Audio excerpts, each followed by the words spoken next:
الشيطان الرجيم إلى شرف النبي الكرام محمد صلى الله عليه وسلم وكافة الأنبياء والمرسلين والعلماء والصالحين وإلى أرواح جميع القبور من المسلمين والمسلمات والمؤمنين والمؤمنات شيء لله لهم الفاتحة.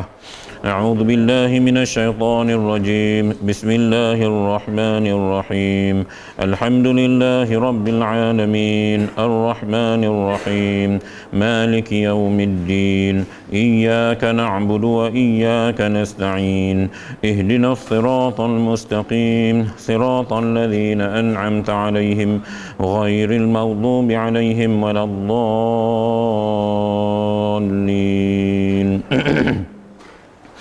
Assalamualaikum warahmatullahi wabarakatuh.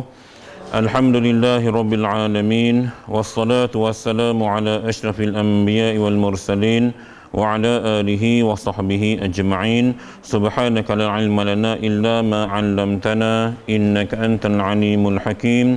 Rabbi shrah li sadri wa yassir li amri wa hlul 'uqdatan min lisani yafqahu qawli, amma ba'd.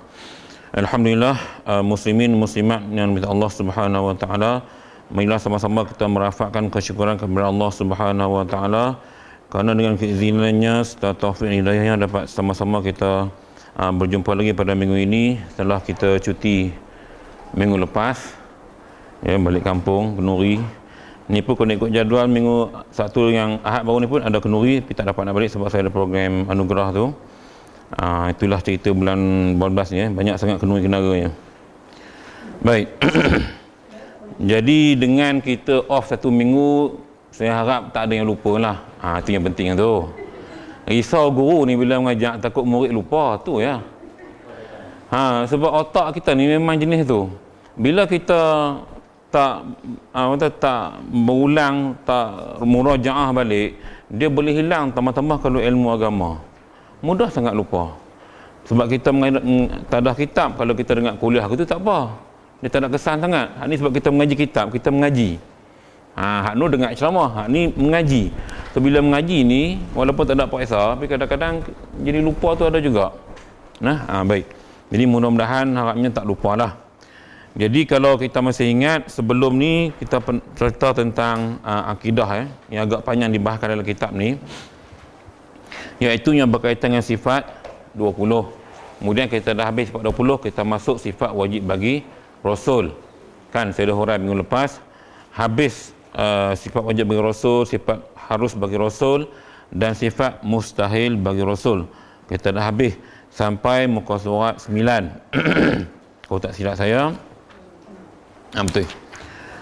Jadi muka surat 9 tu kita berhenti pada perbuatan Nabi SAW pada demikian itu. Kita habis itu, ya. Baik. Jadi kita sambung cerita seterusnya.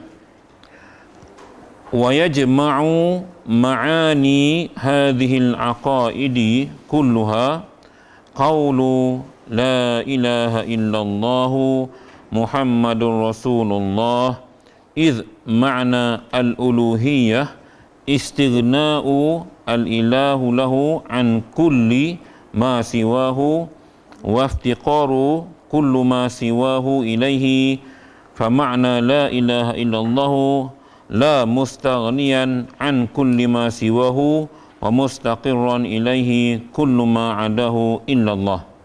Itu bacaan teks Arab dia. Dan menghimpunkan sekalian makna aqaid ini, kata la ilaha illallah Muhammadur Rasulullah. Baik. Ini nak kena bagi faham.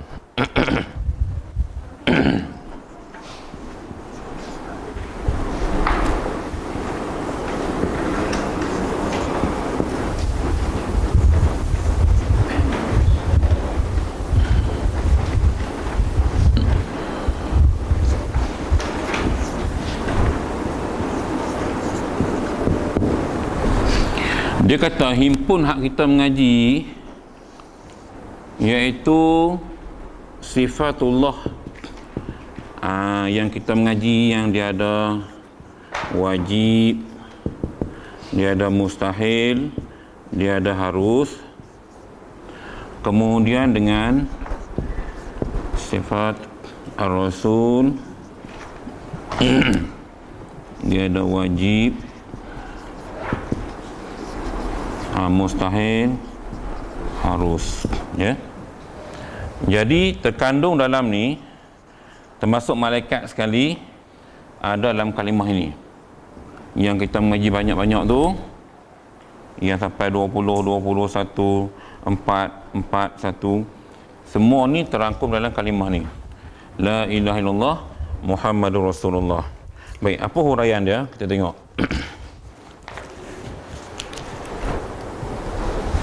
Ni sangkut lagi ni. Payah pakai lagu ni, payah. Gitu. Mujuk ada poket ni, pun tak ada poket. Baik. Dan menghimpunkan sekalian makna aqaid ini, kata la ilaha illallah Muhammadur Rasulullah, kerana makna ketuhanan. Bukan baca ketahanan ya, ketuhanan. Cuma dia tulis jawi itu tu ta tak ada waw. Kaf, ta, ha, alif, nun, nun. Itu jawi lama. Ya. Ejaan baru dia kaf, ta, waw, ha, nun, nun. Ketuhanan. Ya. Begitu.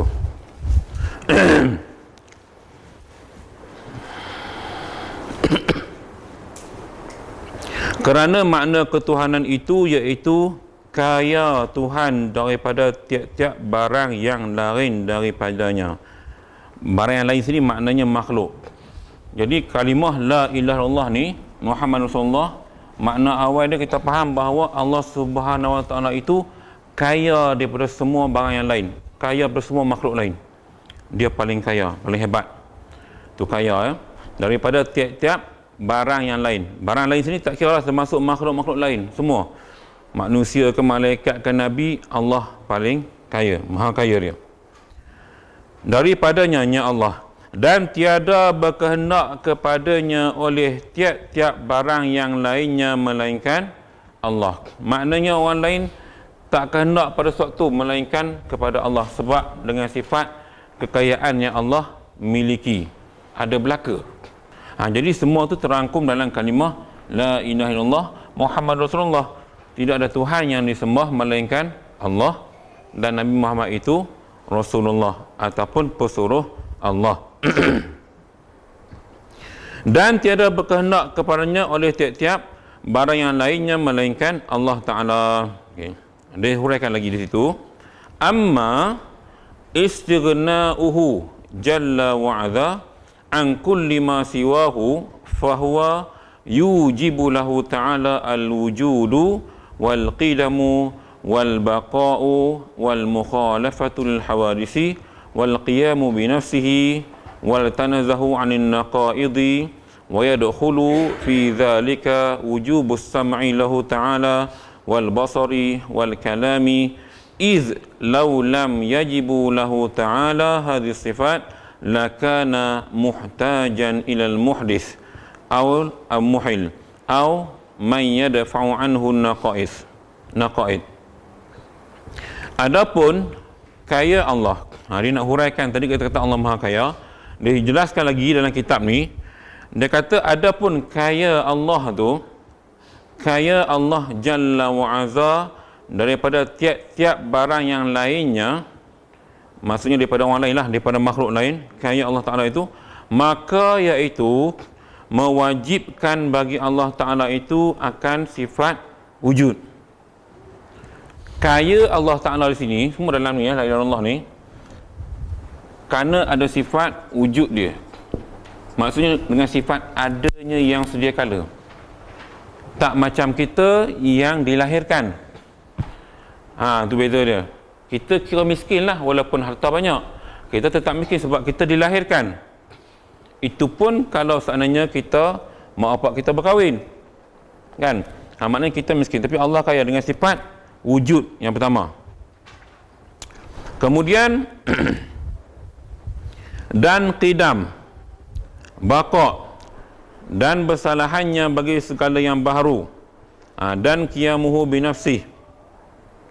Baik, jadi dia hurai banyak sifat ni wujud, macam kita mengajar itulah, qidam, baqa, mukhalafatuhu, kemudian qiyamuhu. binafsi. Jadi ini merujuk kepada kekayaan Allah, maha kaya dia. Sebab benda ni dia berdiri sendiri. Persediaan Allah sedia kala, wujud Allah sejak azali, kekal Allah sampai bila-bila, tak akan musnah. Kesalahan dia dengan benda baru memang nampak.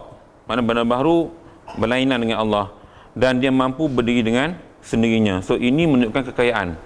Macam kita lah tuan-tuan. Nak bagi faham perbezaan kaya dengan miskin dalam konteks masyarakat. Jadi kalau kita lihat orang kaya, apa yang tak boleh buat? Dia mampu memiliki kereta mewah, boleh naik kapal terbang, boleh naik helikopter, boleh makan yang orang kaya. Orang miskin tak boleh makan. Darjat tak sama. Perumpamaan begitu juga dengan sifat Allah Ta'ala, dengan makhluk. Jadi kaya dia dengan sebab benda ni dah ada sedia kala pada dia. Begitu juga dalam konteks kita masyarakat. Ada juga kaya dengan hasil tiap peluh, dia berusaha akhirnya dia kaya. Tapi ada kaya yang datang sebelum jadi, mungkin sebab keturunan kaya. Macam hartawan, golongan bangsawan, memang keturunan dah kaya raya. Macam Sultan Johor tu kan, dah kaya raya. Maka anak cucu pun jadi kaya raya. Ada yang jenis tu. Ada kaya dengan sebab usaha. Tapi kaya Allah ni memang dah dari azali. Tu nak cerita bahawa kekayaan Allah Subhanahu Wa Taala nak beza, nak banding dengan orang lain, nak banding dengan makhluk yang lain. Baik.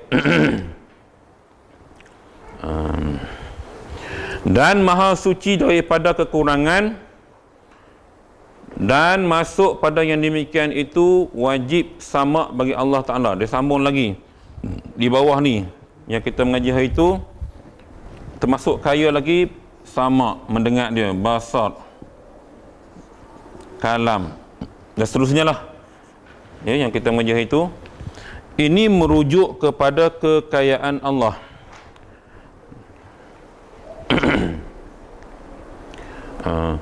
Dan basar dan kalam, kerana jikalau tiada wajib bagi Allah Ta'ala segala sifat ini, nescaya berkehendak ia kepada yang membaharukan dia. Maknanya kalau Allah Ta'ala tak ada sifat ni, jadi seolah-olah Allah pun berhajat kepada orang lain juga. Maka sebab itulah dikayakan Allah, Allah kayakan diri dia dengan sifat-sifat ini. Jadi dalam konteks ini tuan-tuan, ibarat kita yang sihat sempurna, kekayaan ada, panca indera sihat, sakit tidak.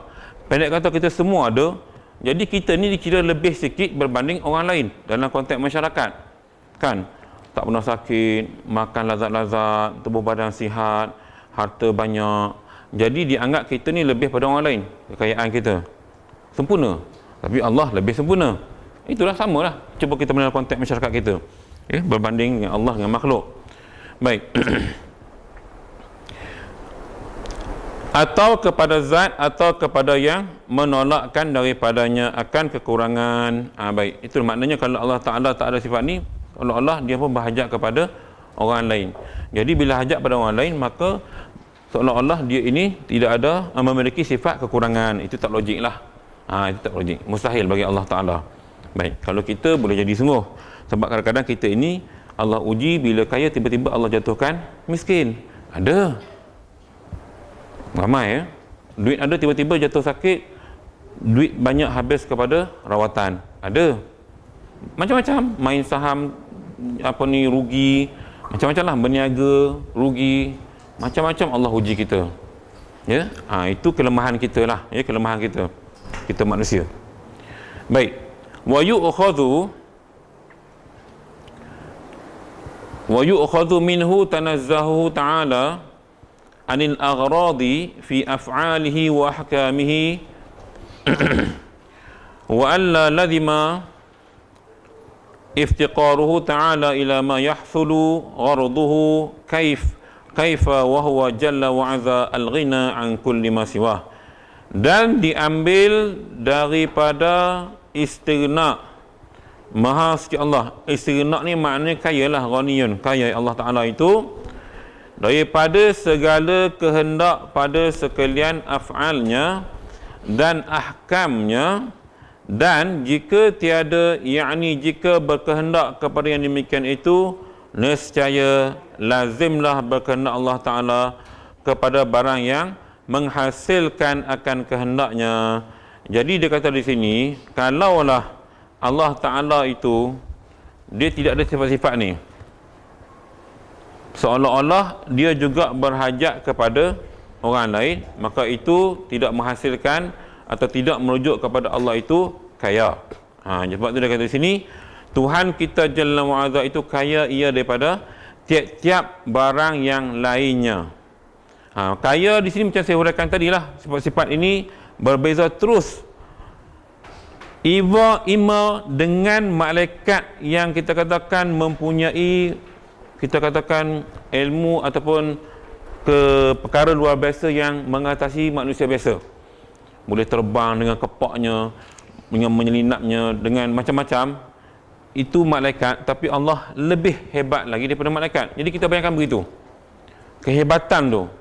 Setakat malaikat yang Allah ciptakan mampu kita tengok dah takut dah. Dia kata malaikat sejin kita takut kan, tengok dengan misai bertaring, dengan rambut, dengan gigi dalam filem tu kan, pun dah takut dah. Kadang merosak ke sini, muncul kat sini pun orang dah kecut. Itu baru makhluk Tuhan. Sebab itu kalau kita lihat sirah ya, ingat tak kisah Rasulullah bila baginda keluar daripada Gua Hira kan bila Gua Hira tu baginda teringin nak melihat Jibril secara real, bukan dalam bentuk manusia lelaki-lelaki. Kan bila Jibril menampakkan dirinya dengan sayapnya yang menutupi antara Mekah dan Madinah tu, kan Nabi balik demam. Balik sampai jumpa Aisyah, ya Aisyah, zammiluni selimutkanlah aku. So selimut. Pasal apa? Takut, takjub tengok muka Jibril, bentuk Jibril yang sebenar-benarnya. Itu malaikat. Maknanya kalau sebegitu rupa dah takut, maka orang yang menciptakan tu lagilah hebat, Allah Ta'ala lah. Sebab itu dalam kita hari ni kadang-kadang kita tak dapat nak tangkap ke tahap macam tu. Sebab kita melihat dalam konteks kita biasa-biasa. Sebab tu kekaguman kita pada Tuhan tak berapa nak canggih lah. Dia macam biasa-biasa gitu kan. Dia tak ada rasa zuk, rasa betul-betul nampak kebesaran Tuhan tu. Kita tak apa yang ni sangat. Sebab mungkin kita tak nampak fizikal dia, ataupun kadang-kadang memang iman kita macam tu. Yang ni yang kita nak bentuk tuan-tuan.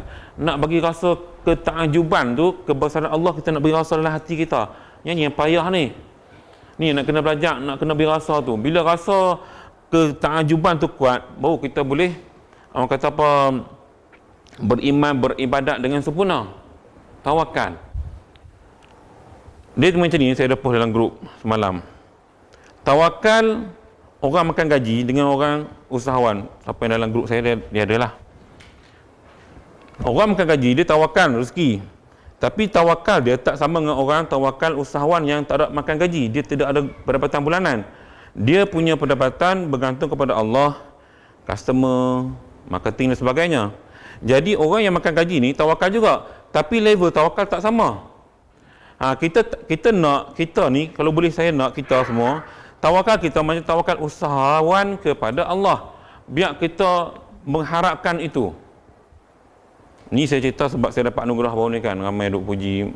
Kalau Facebook saya tu tak larat nak jawab lah ucapan tahniah tu. Saya dapat top 10, kemudian anugerah perawat terbaik Malaysia. 5 anugerah saya dapat.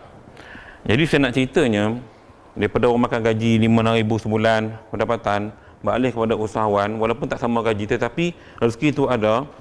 Saya nak ceritanya, bila tawakal kita kuat pada Allah, 6 bulan saya mampu beat satu Malaysia.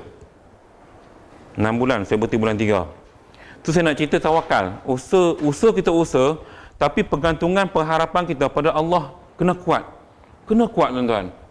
Sebab dia yang akan beri kita rezeki. Dengan cara menghantar pelanggan, dengan cara menyembuhkan pesakit yang kita rawat, ada macam-macam lah, dengan cara dia mengkualitikan produk yang kita jual, macam-macam. Itu kerja Tuhan. Maka kita tawakal kuat dengan Allah. Tawakal saja tak buat apa yang dia suruh, tak boleh juga. Sebab tu disiplin tawakal kena solatnya, duhanya jangan tinggal, tahajud jangan tinggal, dia kena buat macam tu. Jadi itu yang saya nak minta. Kita nak tawakal, nak bagi rasa kita akan kehebatan Allah Ta'ala ni, nak bagi faham. Jangan sampai tengok bulan terbelah pun kita relax lagi. Allah Maha Besar, memang Allah Maha Besar. Dia tak ada rasa ni tau. Yang ni yang kita nak bagi satu rasa kehebatan Allah tu kita dapat rasa, sehingga menyebabkan kita mampu beribadat dengan lebih kuat lagi. Ini saya nak. Kita cuba buat. InsyaAllah ya. Bukan senang ya. Tu yang mengaji kitab ni, tuan guru ni tulis macam-macam. Sedangkan dia tulis berulang-ulang ya tuan-tuan, kalau kita baca ni dia berulang-ulang. Tapi dia nak ajak pada kita, nak bagi kita yakin tu. Keyakinan kita tu bertambah-tambah dengan cara dia datangkan contoh-contoh kekayaan Allah Subhanahu Wa Taala. Baik. Tentang mana tadi? Berarti panjang sangat seperti ini ya. Wa kadza yu'khadhu minhu aidan annahu la yajibu 'alaihi ta'ala fi'lu syai'in minal mumkinat wa la tarkuhu idh law wajaba 'alaihi ta'ala syai'un 'aqlan kathawabi masalan la kana jalla wa 'ala muftaqiran ila dhalika syai' liyatakammalu bihi idh la yajibu fi haqqihi ta'ala illa ma huwa kamalu lahu kaifa wa huwa jalla wa 'ala al-ghina an kulli ma siwahu. Dan demikian lagi diambil daripada istighna itu pula bahawasanya tiada wajib atasnya ta'ala atau Allah berbuat sesuatu daripada mumkinat dan tiada wajib meninggalkan dia, kerana jikalau wajib atasnya sesuatu daripadanya akal seperti pahala umpamanya, nescaya adalah Allah Jalla wa Azza berkehendak kepada sesuatu supaya sempurna ia dengan dia. Maknanya di sini tuan-tuan, kalaulah ibarat kita ni nak mencapai sesuatu, nak buat sesuatu, perlu ada ganjaran. Dalam konteks ni dia kata pahala lah. Ya. Kita buat solat nak dapat pahala 27 masjid jemaah. Kan? Kita bersedekah, berselawat, sekali berselawat 10 pahala Allah selawat kepada kita balik. Jadi kita buat semua ni kerana inginkan ganjaran pahala tadi. Maka Allah pun, ini perkara kemungkinan, Allah kalau sampai tahap Allah nak buat, dia pun nak ngejar pahala macam kita, jadi tak guna dia menjadi Allah. Maknanya dia dah buat siap-siap pada kita, kita kena kejar benda tu, dorongan. Maka daripada sini tuan-tuan, sebab itu dia adanya ilmu fiqh, ilmu yang berkaitan dengan ibadat kita, untuk kita mengejar syurga Allah. Dia dah buat, dalam konteks ni Allah dah buat syurga, neraka. Dia dah buat dah. Kita je mau tak mau. Jadi di sini panduan nak masuk syurga perlu beribadat, ikut perintah Allah. Cara beribadat kena rujuk ilmu fiqh. Cara sembahyang, cara puasa, cara zakat, cara haji, umrah, kena belajar ilmu fiqh. Sebab tu tuan-tuan, kita jangan kadang-kadang berimam kamain tapi fiqh tak mengaji, tu sembahyang tak khusyuk tu. 4 jadi 3, 3 jadi 4, takbir tak ke mana, ingat ke mana-mana. Sebab kita tak belajar benda ni. Nampak tak? Kita mungkin belajar yang ni, saya ajak hari ni, oh faham, kuat, kita kehebatan Allah, kita yakin sangat. Dan kita nak capai syurga Allah. Jadi nak capai syurga Allah, dia tak mau niat itu aja, macam setengah jalan sesat. Ia perlu kepada pekerjaan, amalan. Maka amalan di sini kena belajar ilmu fiqh supaya amalan tadi betul tepat dengan apa yang Nabi ajar kita. Sebab itu dalam membimbing umat kepada syurga ini, Allah datangkan Rasul. Maka sebab itu digabung di sini. Adanya Nabi Muhammad yang mengajar kita. Nabi Muhammad belajar dari mana? Allah datangkan Jibril, ajar Nabi cara-cara solat, cara-cara beribadat. Bukan setakat yang fardu tuan-tuan, 5 perkara yang berkaitan dengan kehidupan seharian, masuk tandas, benda simple, kaki kiri, keluar kaki kanan, apa ramai kita buat. Kadang kita lupa, itu benda paling simple. Yang selalu kita duk biasa buat kaki kanan, tandas kaki kanan, keluar ikut dan. Kita tak pernah duk hayati benda tu. Sebab tu dalam konteks kehidupan kita, kalaulah kita boleh menghalusi adab-adab dalam agama ini, daripada situlah disiplin kita ada, maka dia akan menjadi mudah bila kita buat soal-soal ibadat khusus. Nampak? Kalau kita yang partikular, yang biasa-biasa ni, ada adab biasa ni kita dah mahir betul-betul, senang, kita dah jadi kelaziman, maka kita nak buat yang ibadat yang khusus akan jadi lebih senang tuan-tuan. Tak ada masalah. Jadi yang kita duk rasa susah nak solat jadi berat, nak main masjid jadi payah, Pasal kita banyak benda yang remeh-temeh ni kita pun tak clear, tak jelas. Tu belum cerita soal mani wajib, belum cerita hal-hal yang lain lagi. Dia banyak lagi lah. Baik, kita sambung. Tidak wajib pada haknya Ta'ala melainkan barang yang ia kamal baginya, dan Allah Jalla wa'azza kaya ia daripada tiap-tiap barang yang lainnya. Dia ulang takkid balik nak cerita kepada kita bahawa kerana kekayaan Allah Subhanahu Wa Taala lah, dia tidak berhajat kepada dosa pahala. Dia tak perlu benda-benda semua. Kita kena sebab kita miskin.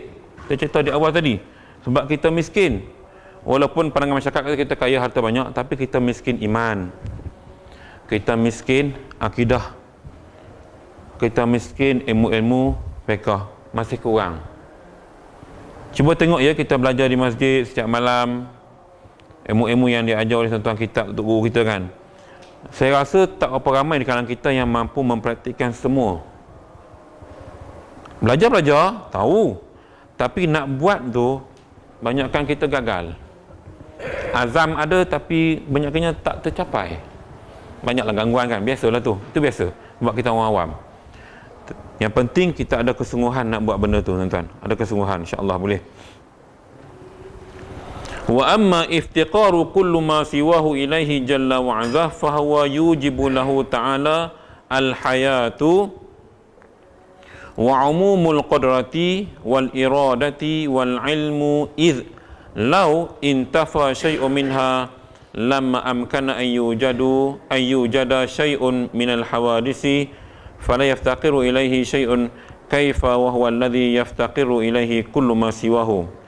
Dan adapun berkehendak oleh tiap-tiap barang yang lainnya kepadanya Jalla wa'azza, maknanya kita yang berkehendak kepada Allah Ta'ala ini, maka iaitu mewajibkan baginya Ta'ala akan sifat hayat, iaitu sifat hidup. Manusia perlukan kehidupan. Itu nak cerita di sini. Kita perlukan kehidupan sama. Kehidupan kita itu bila kita lihat Allah itu maha hidup. Okay. Dan umumul qudrah dan iradat, maknanya kekuasaan dan kehendak, itu sifat manusia pun ada. Ini sama ya, kita ada, Allah ada.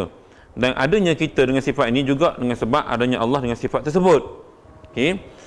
Kepadanya Jalla wa'azza, maka iaitu mewajibkan bagi ulang balik, dan iradatnya dan ilmunya, kerana jikalau ternafi sesuatu daripadanya, nescaya tiada dapat diperolehi bahawa diperolehi sesuatu daripada segala yang baharu.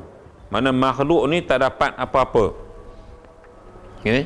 Makhluk tak dapat apa kalau Allah Ta'ala tak ada sifat-sifat yang hayat, sama, basar, hayat, qudrat dan iradat. Hayat, qudrat. Dia asingkan sini sikit ya, dia tak ikut turutan. Dia nak habang kat kita, ni sifat Allah, yang mana sifat Allah ini ada hubung kait dengan kehidupan kita.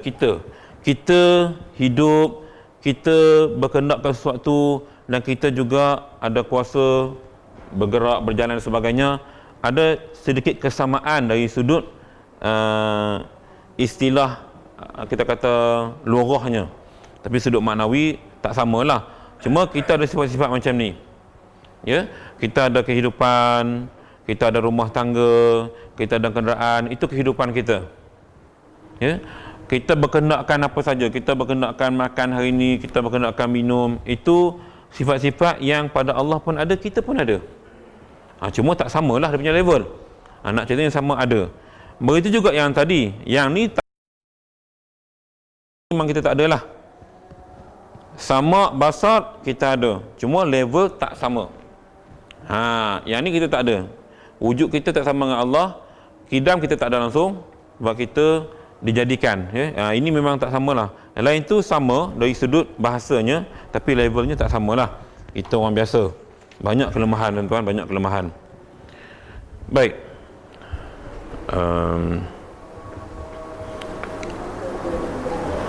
Ini dia tu.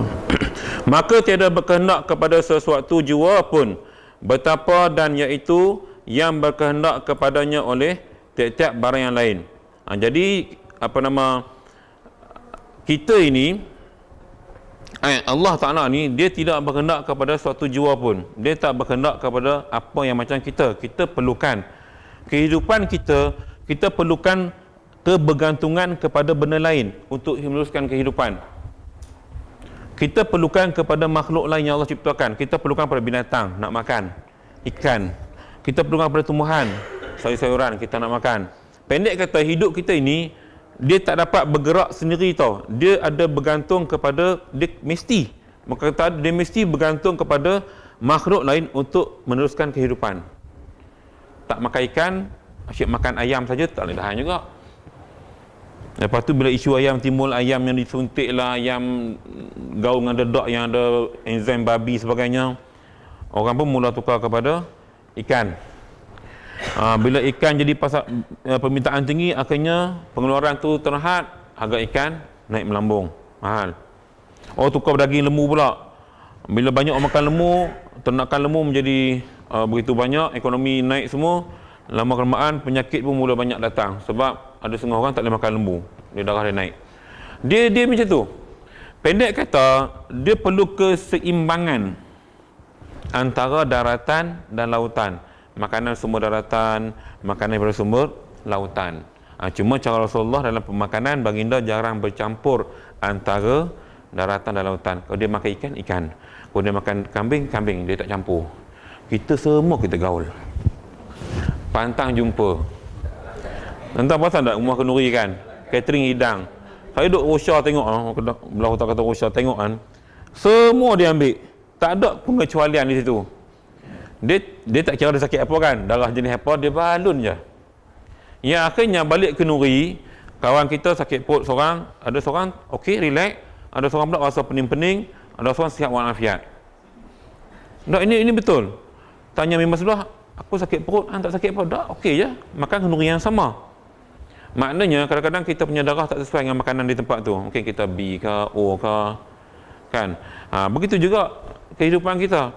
Sebab itu Allah ciptakan kita, kalau kita betul-betul ikut cara Rasulullah makan, nutrisi dia, baginda, saya rasa kita semua sihat, insya-Allah. Yang tu yang kami cuba nak bawa masyarakat sekarang ni. Kita cuba. Kita cuba supaya masyarakat nampak kehebatan Rasulullah sebagai pakar nutrisi terbaik di dunia. Bukan profesor, tapi baginda. Buku kajian dia buat sekarang ni banyak. Yahudi dia buat lama dah pun. Tuan-tuan, Yahudi amalkan Quran ini pun dah lama. Kita baru nak nampak di Malaysia, baru diketengahkan sekarang ni. Itu je lah. Baik. Wa yujibu aidan al-wahdaniyah. Ya. Idh law kana ma'hu thani fil uluhiyah lamastaqarra ilahi syai'un la lazuma ajadahuma hina idzin kaifa wa huwa ta'ala alladhi yaftaqiru ilahi kullu ma siwahu. Dan mewajibkan pula bagi Allah Ta'ala itu akan sifat wahdaniyah. Kerana jikalau ada sertanya yang menduai. Tu baca Jawi tu salah eja tu tuan-tuan. Dia eja mendawai. Min dun dan alif wa ya.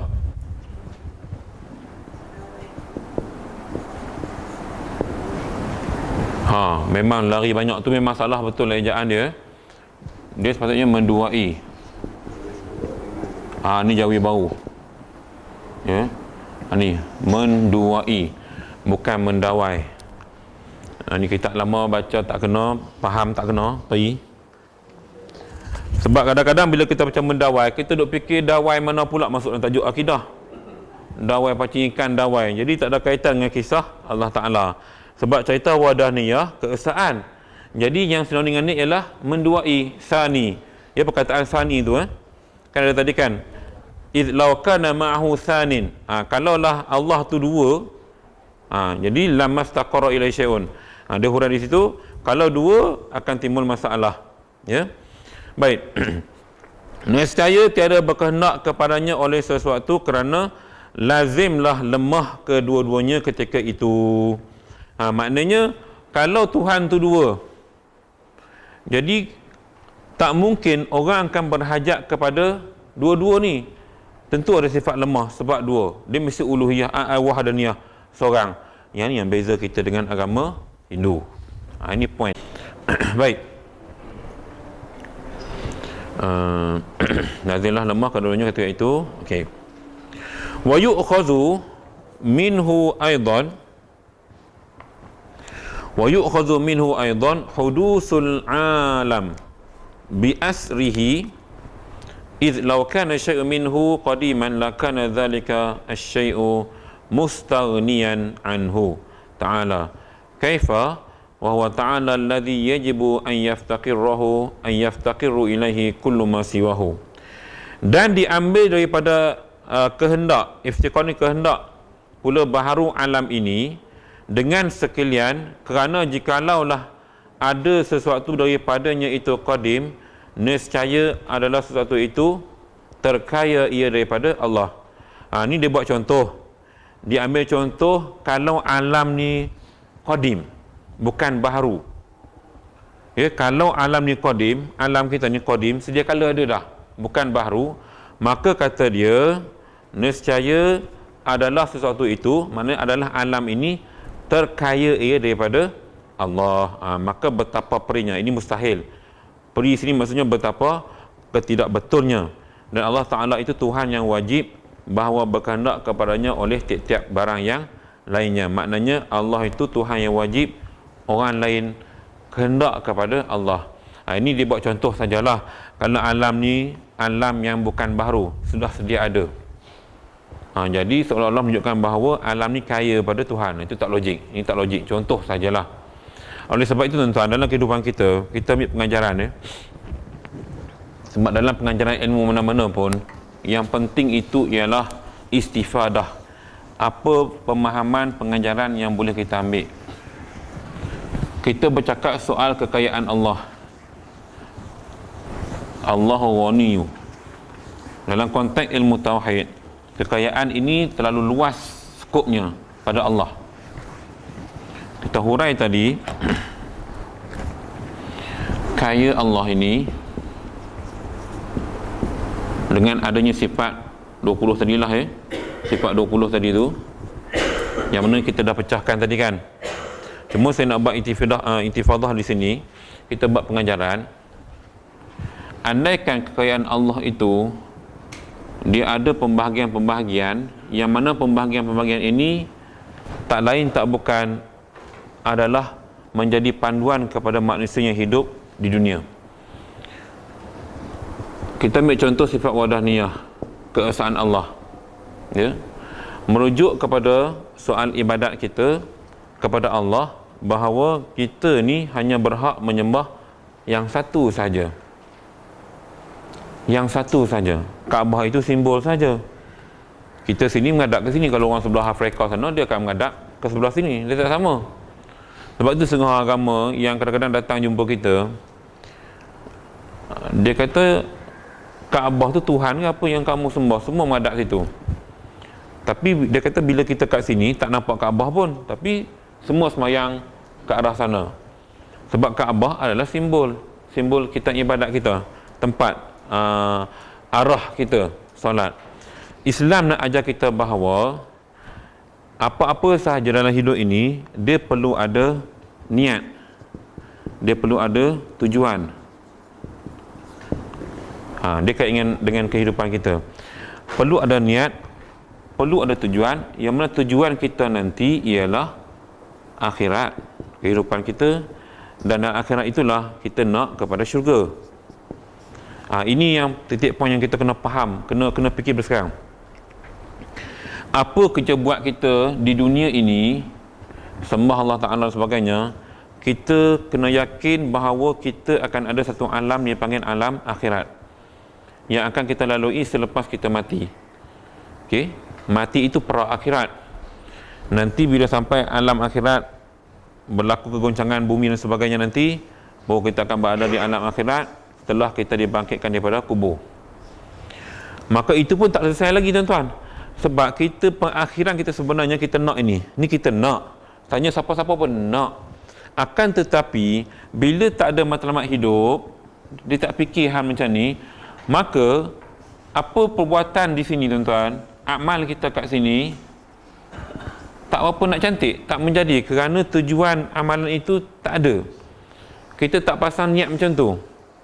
Sebab itu kalau boleh kita nak solat, aku nak semayang ni, jangan kata kita nak dapat pahala saja tuan-tuan.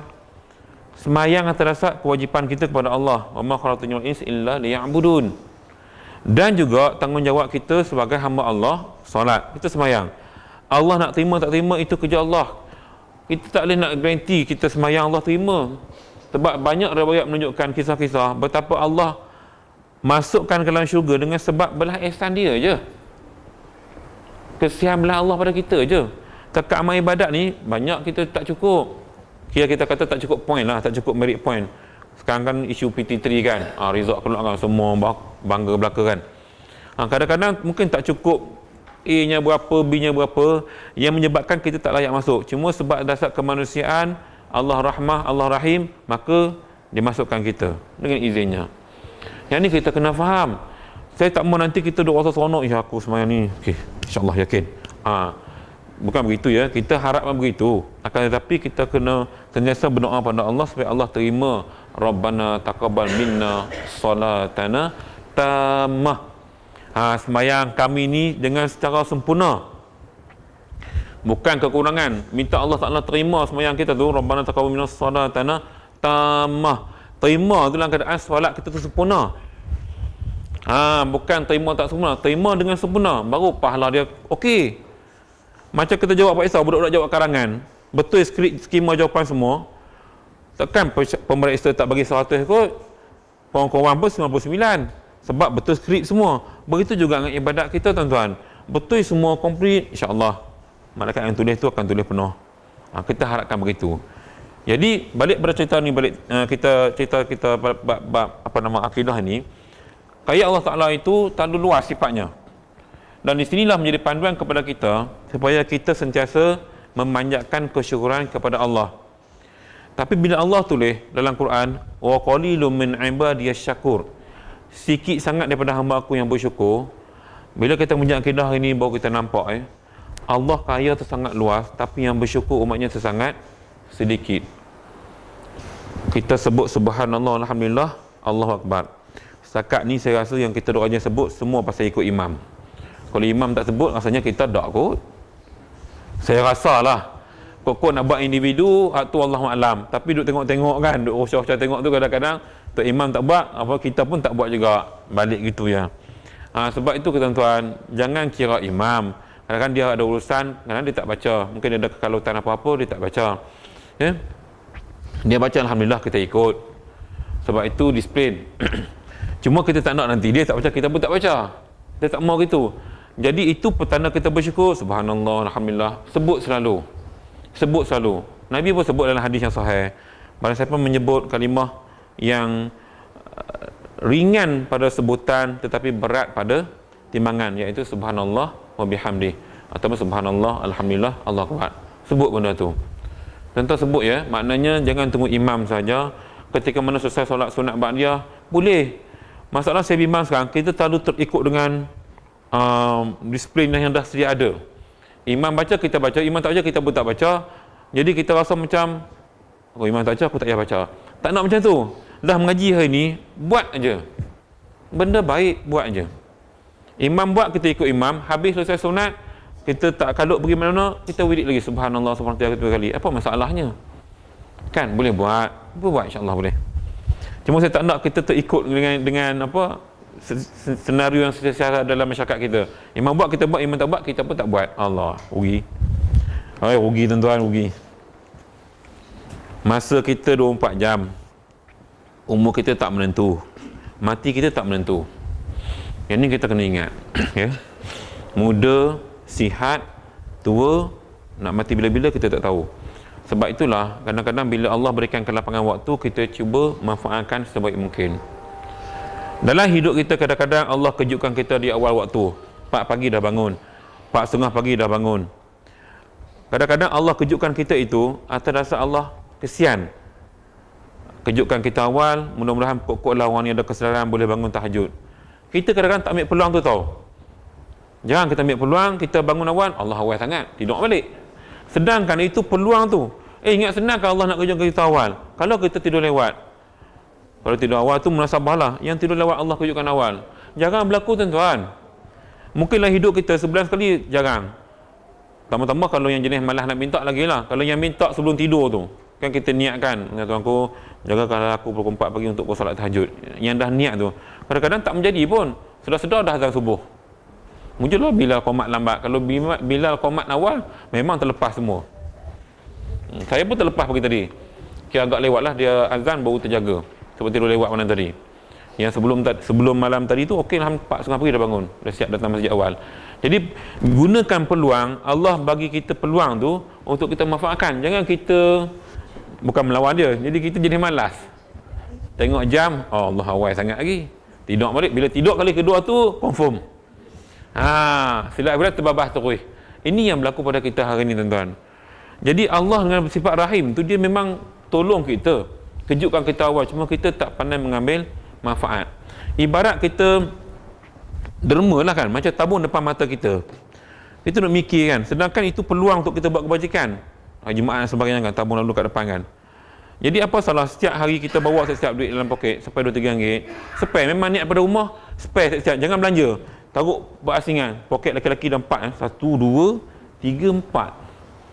Yang buah dompet sini kan. Ini buah kunci motor. Ini saya rasa kosong. Ini kosong. Kalau handphone sekalipun, mungkin sini. Ni masih kosong. Spare untuk derma tu sini. Supaya tak ganggu. Anytime kita berhadapan dengan orang yang minta derma, tak tahu kita solat masjid mana-mana kadang-kadang. Kita tak tahu perjalanan kita. Kan? Bila kita singgah satu masjid, kita nak solat, terfikir kita nak derma. Itu peluang kita buat kebajikan. Yang kadang-kadang kita tak nampak tau. Kita tak ambil peluang tu. Rugi lah. Kamu sampai rumah menyesal. Allah, tadi sayang dengar ceramah ustaz tu buka tabung pembinaan sekolah agama di sekian ataupun derma di kawasan mana-mana, kita tak buat duit kepada Allah. Jadikan kelaziman tu, saya katakan disiplin diri tu untuk buat kebajikan kena ada. Sebab tu bila saya katakan, bila saya dinobatkan sebagai top 10 dengan kita pemenang dalam peringkat Mu'alif Satu Malaysia ni, dan 6 bulan saya bergerak sendiri, saya tak lupa disiplin diri tu. Dermanya, sedekahnya, saya buat setiap hari. Walaupun niaga tak jalan pun kadang-kadang, orang tak beli pun. Tapi sebab kelaziman kita buat, Allah akan balas balik tuan-tuan. Dalam masa yang panjang dia balas balik. Yakinlah. Tapi kena yakin tu lah, nak payah tu. Saya katakan tadi, tawakal tu kena kuat. Yang beza makan gaji tak makan gaji kan. Kena kuat tawakal tu. Ibarat tawakal kita tak ada gaji. Tawakal kepada Allah, ibarat kita nak pahala lebih. Begitulah. Kuat. Tawakal kena kuat kepada Allah. InsyaAllah. Tuan-tuan, insyaAllah. Saya yakin sangat kalau kita mampu buat, saya boleh buat, tuan-tuan boleh buat insya-Allah. Cuba buat.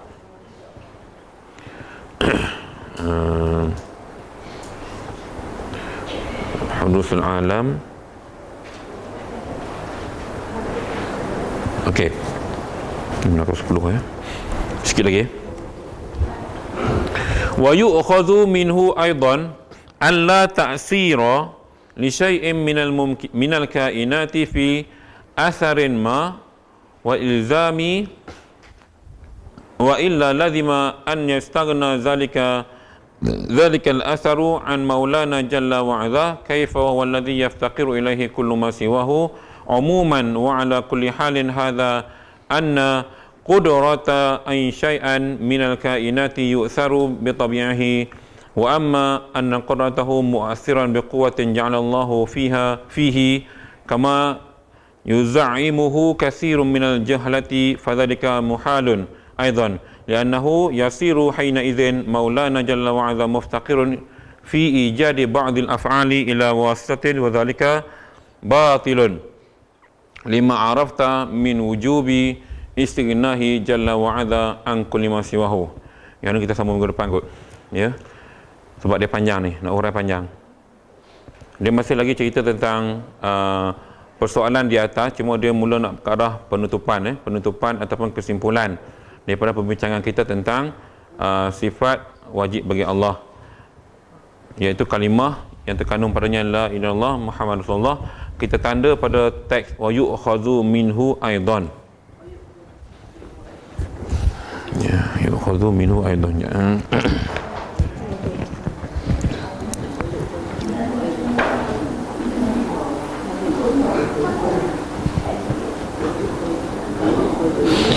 wa yu'khadhu minhu aidan.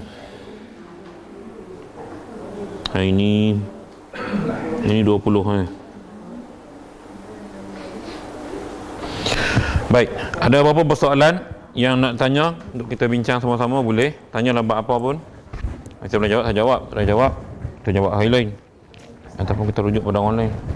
Kalau kata ada orang yang dia sakit lah, dia cakap dia buat telah macam dia mati apa doktor kata dipantang tak boleh kena air jadi dia nampak dari dia kata tak boleh kalau kena air ini boleh buta, jadi dia jatuh syirik ke? Ada satu call imam, saya lupa imam apa. Dia bila dia tanya pada seorang tu,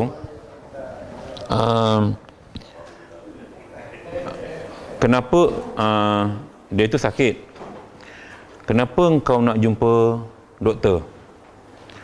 Kata dia, kau nak jumpa doktor untuk berubat ke untuk nak sembuh? Maka jawab pesakit tadi, untuk nak sembuh. Tanya balik imam tadi, yang nak sembuhkan kau ni Allah ke doktor? Dia kata Allah. Habis tu maknanya di sini, daripada kata-kata imam tadi pada seorang pesakit ni, saya dah post dalam Facebook saya. Itu sebab akidah kita ni dalam perawatan seumpamanya, kita kena kuat lah tuan. Kadang-kadang saya pun bukanlah nak yakinkan pesakit tu. Ada pesakit saya stage 3 kanser payudara baru ni, dah bengkak teruk nak meletup lah. Doktor nak operate 6 Disember nak baru dia nak kemo. Jadi dia tak nak kemo sebab dia tengok kawan dia semua dah meninggal. Stage 3 tuan-tuan. Sebelum tu dah 3 bulan rawatan dengan saya bagi dia minum Olivi. Setiap pesakit jumpa saya selalu tanam akidah, saya kata sekarang ni kena faham yang nak sembuhkan kita Allah, nak matikan kita pun Allah. Ini semua asbab. Ubat-ubat ni asbab, minyak zaitun asbab, buah tin asbab, kurma pun asbab sahaja. Nak sembuh Allah.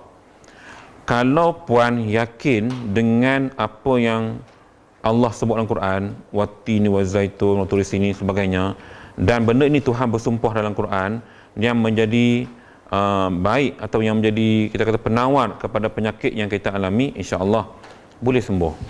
Rupanya bengkak tu, bengkak yang nak meletup buang kekotoran tau. Sebab kalau doktor dia akan potong semua, habislah. Jadi bengkak tu, bengkak yang nak meletup, saya kata biarkan je. Maka dia pun tahu macam mana idea Allah Ta'ala bagi kat dia. Bila jumpa doktor hari appointment nak buat kemo tu, dia tertutus cakap kata nak buat umrah. Tu doktor cancel lah, doktor tangguhkan lah kemo tu. Umur 56 tahun. Dan tuan-tuan, keajaiban sampai hari ni, sampai lah ni dia sihat. Walaupun bengkak tu dah, tapi dia tak sakit. Dia rasa okey lah. Cuba bayangkan kalau dah kena potong semua, saya rasa dia lagi sengsara. Balik pada cerita akidah tadi, bila dia yakin, saya kata ni awak yakin je. Sebab keyakinan kita dengan Tuhan itu lebih penting. Ubat ni memanglah dia antara, saya tak nafikan, ada kalanya ubat hospital pun membantu kita juga. Kadang-kadang Panadol pun kita telan juga bila ni kan. Cuma kita tak nak jadikan ubat itu sebagai kita punya pegangan yang terlalu kuat sehingga kita lupa yang Allah yang menyembuhkan kita. Yang ni kena faham. Sebab tu kalau ada kes-kes macam ni, kena tekan kepada dia balik. Ingat yang macam kata-kata imam tadi, penyembuhan itu Allah punya, bukan doktor punya. Doktor hanya merawat bagi ubat. Lega tak lega kerja Tuhan. Maka sebab itulah saya setakat ni pesakit kanser saya dah ramai yang tak payah kemo, semua lega, alhamdulillah. Pantang tu adalah, tapi nak ceritanya bila keyakinan mereka kuat pada Quranic food, akhirnya penyakit yang kritikal pun boleh sembuh. Semalam jumpa saya pukul 11 lebih malam, perempuan, dia dah mula naik parastroke, dah mulai attack, darah tinggi sangat, jadi dah keras gitu, boleh gerak kan. Saya pun urut semalam, kita buat urutan sikit, minta suami dia buat setiap pagi supaya boleh gerak balik. Jadi semalam urut tu boleh gerak sikit. Cuma saya pesan kat dia lah, tekankan bahawa kita ni jangan lupa ingat Tuhan selalu. Bila ingat Tuhan selalu, Tuhan akan sayang kita, dia akan cepat sembuhkan kita. Itu je. Kadang-kadang Tuhan uji kita, betul. Ya, sakit ni kadang Tuhan uji kita, itu tak nafikan. Akan tetapi kadang-kadang Tuhan sayang kita. Sama ada dia sembuhkan ataupun dia tambahkan kesakitan, dia tengok kesabaran kita. Itu je. Tapi kita kena ikhtiar. Saya tak nak nanti kita terlalu berpegang pada doktor kata ni tak boleh, doktor kata ni tak boleh. Itu akidah kena betulkan balik. Itu pandangan dia. Sehingga hari ni kami boleh bekerjasama dengan doktor tau. Saya kalau tengok dalam Facebook saya semalam, saya bersama dengan Dr. Salman. Kita cukup rapat. Dia doktor pakar bedah hidung dan tengkok Hospital Sultanah Zahirah, Terengganu. Saya bidang saya. Tapi kami bekerjasama tu boleh rawat pesakit yang sama. Tak ada masalah. Sebab benda ni boleh diterima kalau dia ada agama. Doktor tadi ada agama kuat. Sebab ini pun kaedah rawatan Tuhan sebut dalam Quran, kan? Dia pun kaedah rawatan Tuhan, makanan perubatan moden. Tak ada masalah. Tapi keterbukaan itu, sebab doktor-doktor kita yang mengaji di Uni Orang Putih sana tu kadang dia dah dijajah tau. Akidah kurangnya, akhirnya cakap dia betul, cakap dia tak betul. Tak boleh juga. Kita ada etika, kadang-kadang pandangan doktor kita terima, tak ada masalah, kan? Kadang-kadang pandangan kita doktor terima, tak ada masalah. Asalkan benda tu membantu pesakit, tu je. Kena betulkan balik pemahaman itu.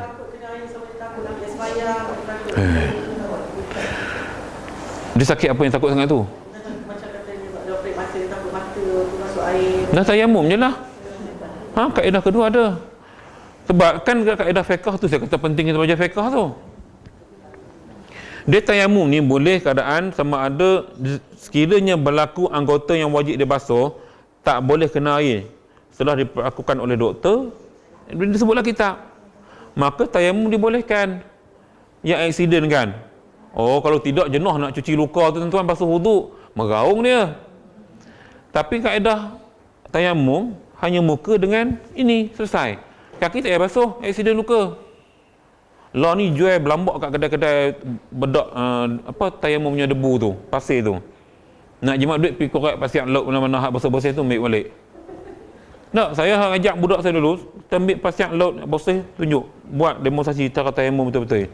Kalau aksiden ke, patah kaki ke, luka, cala habis badan. Sebab tayamum ni hanya sini dengan sini. Selesai. Kaki tak payah basuh. Begitu juga yang mani wajib ke tayamum pun benda yang sama juga. Apa yang susahnya tu? Kadang-kadang kita menyusahkan kita sendiri. Agama tu dah mudah dah pun.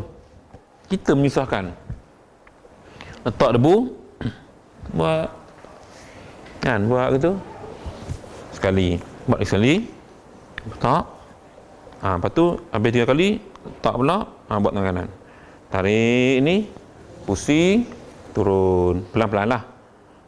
Lepas tu buat dengan kiri pula, tarik, lepas tu buat gitu, bikin semua. Selesai, boleh sembahyang, tak ada masalah. Mau tak mau je pun, ceritanya gitu je. Jadi alasan tak boleh kena ayat tu saya tak boleh terima lah. Maknanya dia boleh bertayamum. Tak mungkin dia, kalau saya rasa logik kalau dia debu tayamum masuklah mata dia, tak mungkin sebab dia akan pejam. Manusia mana pun tak akan celak kalau debu kat muka kan. Dia tetap akan pejam, jadi tak kena. Lagipun mana ada agama ajar kita sampai buk macam tu semua, tak ada. Tekap tu disuruh ni dulu. Apa dia panggil, relaikan. Bagi apa? Kita bagi dia bagi melekat gitu je. Kepiak-kepiak buang tu orang Kedah kata. Baru kita sapu. Sapu pun bukan tu sapu macam kita sapu lotion tu dah. Sekadar bagi lagu tu je. Tak masuk mata pun. Alasannya tu. So dia tayamum. Dah takut sangat.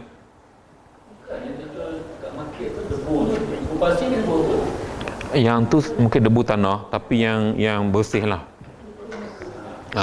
Dia hukum fiqh ni asal debu tanah. Debu tanah. Pasal laut pun tak apa, asalkan benda tu benda yang boleh kita tayamumkan, yang bersih. Tak apa. Kasarnya kasar sangat kan nanti luka muka pula. Yang lembut lah. Lembut. Pasal yang lembut tu insyaAllah boleh. Baik. Jadi insyaAllah sama-sama kita sudahi dengan baca tasbih kibrah Rasulullah Al-As. Subhanakallah bihamdika asyhadu astaghfiruka wa atubu ilaih. Bismillahirrahmanirrahim. Wal 'asr innal insana lafi khusr إلا الذين آمنوا وعملوا الصالحات وتواصوا بالحق وتواصوا بالصبر. أقول قولي هذا وأستغفر الله العظيم لي ولكم. والسلام عليكم ورحمة الله وبركاته. بسم الله الرحمن الرحيم. الحمد لله رب العالمين والصلاة والسلام على رسول الكريم وعلى آله وصحبه أجمعين. اللهم ارحمنا بالقرآن العظيم واجعله لنا إماما ونورا وهدى ورحمة. اللهم ذكرنا منه ما نسينا وعلمنا منه ما جهلنا وارزقنا تلاوته آناء الليل وأطراف النهار واجعله لنا حجة يا رب العالمين. وصلى الله على سيدنا محمد وعلى آله وصحبه وسلم. الحمد لله رب العالمين. تقبل الله منكم.